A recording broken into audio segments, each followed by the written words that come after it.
এই কণ্ঠে, এই কণ্ঠস্বরেই কি লুকিয়ে আসল রহস্য, মানে ওই প্রাণ ভোমরা।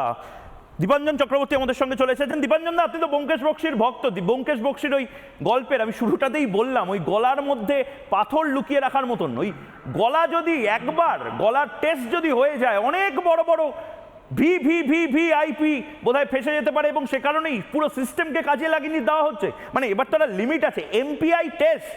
এবার সুজয় কৃষ্ণ ভদ্রের কথা বললে স্ট্রেস হবে কিনা সেই টেস্ট এবার এসএসকেএম হাসপাতাল কর্তৃপক্ষ দিচ্ছে। মানে এটা বাড়াবাড়ি চূড়ান্ত। কতজনকে এই এমপিআই টেস্ট দেয় ডাক্তারবাবুরা এসএসকেএম হাসপাতালে, যেটা এসএসকেএম হাসপাতালেই সেই টেস্টের ফেসিলিটি নেই?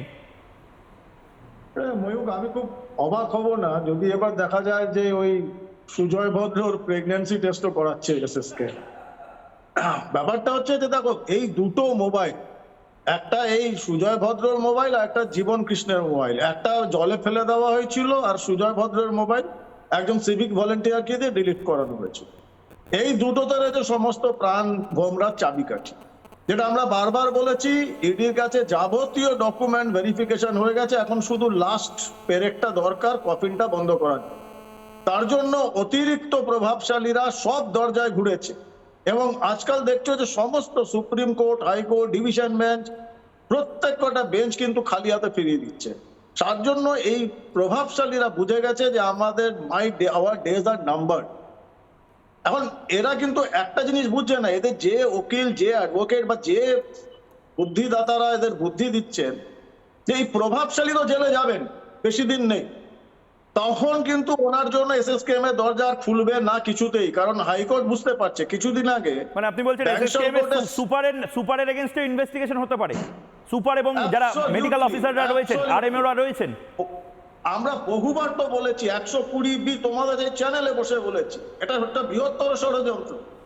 এবং তুমি যদি দেখবে ব্যাংশাল কোর্টে স্পেশাল জাজ যে দিয়েছিল যে কাকু এই সুজয় ভদ্রের কণ্ঠস্বরের জন্য, এখানে এমএসবিপির নামে একটা প্যারাগ্রাফ বানিয়েছিলেন।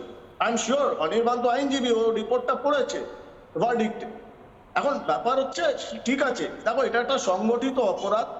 এখন এই সংগঠিত অপরাধে ভাইস চ্যান্সেলর থেকে ডাক্তার থেকে সিভিক ভলেন্টিয়ার কোনো মানে লেভেল বাকি নেই, সবাইকে সংগঠিত অপরাধের অপরাধী বানিয়ে দিয়েছেন এই প্রভাবশালী বা অতি প্রভাবশালী।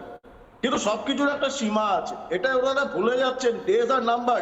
আর ওই একটা যে পেরেক, লাস্ট পেরেক, বারবার বলছে এই সুজয় ভদ্রের কণ্ঠস্বর, এটা কারণ ও নিজে বারবার বলেছেন আমার সাহেব অব্দি কেউ পৌঁছাতে পারবে না। কারণ সাহেব উনি, এবং আমরা আবার বলেছি, বারবার বলেছি, বাংলার যতগুলো কেলেঙ্কারি সব কটা কিন্তু ওই একটাই, all road leads to Rome. আর এই রোমের কণ্ঠস্বরের চাবিকাঠি সুজয় ভদ্রের কাছে আছে, এটা খুলবেই আজ না হোক কাল। বাট আমার মনে হয় ইডিকে আরো আক্রমণাত্মক হয়ে হাইকোর্টের দ্বারে পৌঁছানো উচিত, কারণ একটা ডেডলাইন ছিল, সুপ্রিম কোর্টের ডেডলাইন ছিল, সব কিন্তু মিস হচ্ছে। একটা লোকের কতটা ক্ষমতা হতে পারে যে একটা রাজ্যের স্বাস্থ্য ব্যবস্থাটাকে সে কন্ট্রোল করছে, তাকে প্রোটেক্ট করবার জন্য পুরো স্বাস্থ্য ব্যবস্থা নেমে পড়েছে।